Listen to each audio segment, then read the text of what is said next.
শুভ দুপুর বন্ধুরা। আজ শুভ রাখি পূর্ণিমা। সবাইকে রাখি পূর্ণিমার অনেক অনেক শুভেচ্ছা এবং শুভকামনা রইল। সমস্ত ভাই বা সমস্ত দাদাদেরকে অনেক অনেক শুভকামনা। তারা সারা জীবন সবসময় যেন খুব ভালো থাকে, সুস্থ থাকে। আর যেহেতু আমার বাচ্চাদের নিজের কোনো বোন নেই, কাজিন সিস্টার আছে, আমি কিন্তু ছোট থেকে ওদের আজ অবধি ওদেরকেই রাখি পরাই। এবং ফোঁটাটা হয়তো সেইভাবে দেওয়া হয় না, কিন্তু ঠাকুরের শুভকামনা হিসাবে কপালে একটা ফোঁটাও আমি কখনো দিয়ে দিই। কিন্তু রাখিটা আমি ওদেরকে ছোটোবেলা থেকে আমিও ওদেরকে রাখিটা পরাই। তো সেভাবে তো বাড়িতে যাওয়া না রাখি নিয়ম করে, তো সেই কারণে আমিও আর বাঁধতে পারি না আমার ভাইকে। দিদি আছে সে কারণে একটু টেনশন কম, যে ও বেঁধে দেয়, ওই বেঁধে দিয়েছে। এবছর আমি আর যেতে পারিনি। তো আমার বাচ্চাদের কিন্তু শুরু থেকে একদম প্রথম থেকেই ওদেরকে কিন্তু আমি রাখি বাঁধি। তো এটা রাখি উৎসবটা খুব শুভ। আমরা কিন্তু সকলকেই বাঁধতে পারি, শুধুমাত্র ভাই বোনকে নয়, আমরা কিন্তু ভালোবেসে শুভকামনা হিসাবে আমরা সবাইকেই দিতে পারি।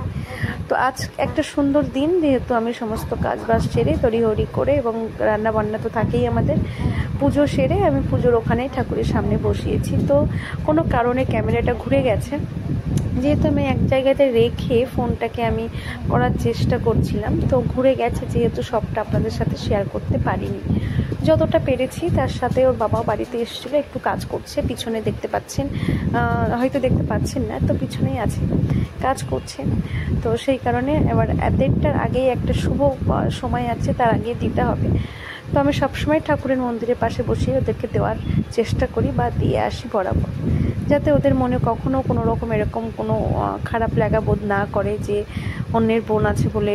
এটা কোনো ব্যাপার না। রাখিটা নিজের মাও তাকে শুভকামনা এবং আশীর্বাদ সহকারে ভালোবেসে পড়াতে পারে। তো আমিও ওদের সেই প্রথম থেকেই এখন অবধি এটাই করে আসি, আর যতদিন বাঁচবো আমি এটাই করে আসবো। তো যাই হোক, আপনারা কে কেমনভাবে আজ রাখি পূর্ণিমা পালন করলেন অবশ্যই কমেন্ট করতে ভুলবেন না বন্ধুরা। আমাদের আজ কিন্তু রাখি পূর্ণিমার দিনটা এরকমই আসলো, এবং আমার ছেলেকে কিন্তু একটা না, তাকে তিনটে আমাকে রাখি পরাতে হয়েছে। কারণ বুঝতেই পারছেন, ছোট বাচ্চা, ওদের হাত ভরে মা আরও দাও, মা আরও দাও। ওই দেখুন আমাকে বলে দিচ্ছে যে আমি কোথায় বেঁধে দেবো, কোথায় বেঁধে দেবো না। এত খুশি হয়েছে, মানে আরও দাও। হাত ভরে গেলে দেখতে ভালো লাগে, আমাকে বলছে এটা এইভাবে দাও, তাহলে দেখতে সুন্দর লাগবে। কারণ কি, ওর বিভিন্ন রকমের যে কার্টুনের রাখিগুলো হয় সেইগুলো নিজে পছন্দ করেছে, এইগুলো আমাকে মা বেঁধে দেবে। বাচ্চাদের খুশির উপরে মা বাবার থেকে মা বাবা যারা আছেন, বাচ্চাদের খুশির উপরে আর কিছু চাই না আমাদের। তো ওরা খুশি হলেই আমরাই খুশি। তো ও যেহেতু পছন্দ করেছে, তো আমি পরপর 3টে বেঁধে দিয়েছি, খুব খুশি। আমার বড় ছেলে এসে আবার বলছে, মা ভাইকে 3টে দিয়েছো। ও কিন্তু আমার ছোট ছেলে থেকে আরও ছোট, কারণ ওরও আরও চাই। মানে রাখি যে একটা পড়লেই ঠিক আছে, সেটা ওদের না, কারণ ওদের 2, 3, 4টে দিলে যত বেশি দেওয়া হবে ততই ওরা খুশি হবে। তো বাচ্চাদের ভাবনা তো বাচ্চাদের মতনই হবে, খুব স্বাভাবিক, তাই না বন্ধুরা?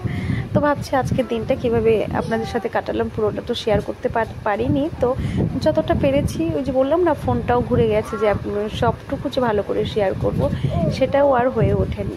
যাই হোক, আপনারা আজকের দিনটা কেমনভাবে পালন করলেন অবশ্যই জানাবেন। আর আমার মন থেকে আবারও বলছি, সমস্ত দাদা বা ভাইদেরকে আন্তরিক শুভেচ্ছা রাখি পূর্ণিমার। আপনারা সবাই যে যেখানে আছেন অবশ্যই ভালো থাকবেন সবসময়, এবং আপনারা বোন মনে করে দূর থেকে আশীর্বাদ করবেন, কারণ বড়দের আশীর্বাদ ছাড়া সত্যি আর কোনো কিছু প্রয়োজন পড়ে না।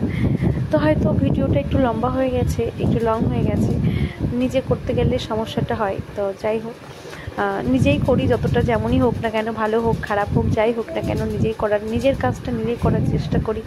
আর বাচ্চাদেরকে নিয়ে এই সময়টা আমার কাছে অনেক দামি। ওদের আজকে, বিশেষ করে আজকের দিনটা তো একদমই, কারণ সে সকাল থেকে আমাকে বলছে যে মা তুমি কখন স্নান করবে, কখন পুজো দেবে, কখন আমাকে রাখি পরাবে। আমার পিছন পিছন ঘুরছে। তো বাচ্চা মানুষ ও তো আর বুঝতে পারে না যে আমি কাজ শেষ করবো, রান্নাবান্না শেষ করবো, ওদের তো খাওয়াতে হবে। তো সেই কারণে সব কিছু সেরে, পুজো সেরে আমিও চলে এসো। তো চলে এসো, নিজের পছন্দের মিষ্টি, নিজের পছন্দ চকলেট যতটা যা পেরেছি ততটাই দেওয়ার চেষ্টা করেছি।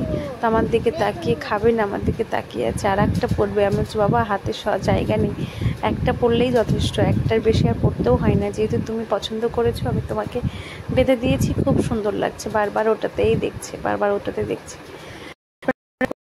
করবেন, ওরা যেন মানুষ হয় আর সর্বোচ্চ সুস্থ থাকে, ওরা ভালো মানুষ হয়, এবং যেন শুরু করে একটা মানুষ তারা সুখ পায়। তো চলে ছোট বড়টা চলে বড় আশা ও অ্যাকচুয়ালি না ওর মনটা আসে শিশুর মতন, মানে ওর ভাই তো আছেই কিন্তু ভাইয়ের থেকে ছোট। বলছে মা আমার ভাইকে 3টে দিয়েছো, আমাকে 2টো দিচ্ছ, আমাকে 1টা দিচ্ছ। আমি বলছি বাবা তোমার হাতে অলরেডি আছে, কারণ কি ওর বন্ধুরা অলরেডি দিয়েছে, তো সে কারণে যাই বুঝে গেছে। আমি বললাম তুমি একটা পড়ো আর পাপাকে একটা দাও। তো ওরা না বাচ্চা মানুষ বুঝতে চায় না। তো যাই হোক আজকে কিন্তু আমাদের সময়টা আমরা এভাবে আজ কাটিয়েছি। তো এইভাবে আমরা কাটিয়েছি। প্রত্যেক বছরের চেষ্টা করি যে বাচ্চাদেরকে নিয়ে ছোট হলেও একটু সুন্দর মুহূর্ত পালন করতে। আমারও বেশ ভালো লাগে, কারণ সবই রেগুলার একই কাজ, একটু ব্যতিক্রম এদিক ওদিক ভালো লাগে। তো আমার ছেলে দেখুন জায়গাও করে দিয়েছে যে মা এখানে বেঁধে দাও। তো ওদের মতামত সবাই বেঁধে দিয়েছি, কারণ ওদের কোথাও না কোথাও মনে হয়, যেমন আজকে আমার বড় ছেলে বলছিল যে মা আমরা যদি যেতাম মামার বাড়িতে তাহলে বোন আমাদেরকে বাঁধতে পারতো, বোন ওর মামার মেয়ে, তো সেই কারণে সেও অনেক কুচকু, যেহেতু যেতে পারিনি তো কোনো ব্যাপার। বললাম ঠিক আছে আমি তো বেঁধে দিচ্ছি, তাহলে দুঃখী হওয়ার কোনো কথাই নেই। তো সে কারণে ওই চুপ হয়ে গেছে। এবার বাচ্চা মানুষ তো একটু হলেও তো মন খারাপ করে, কারণ যদি কিছু দেখে, আর ওরা বোনটাকে তো প্রচণ্ড পরিমাণে ভালোবাসে।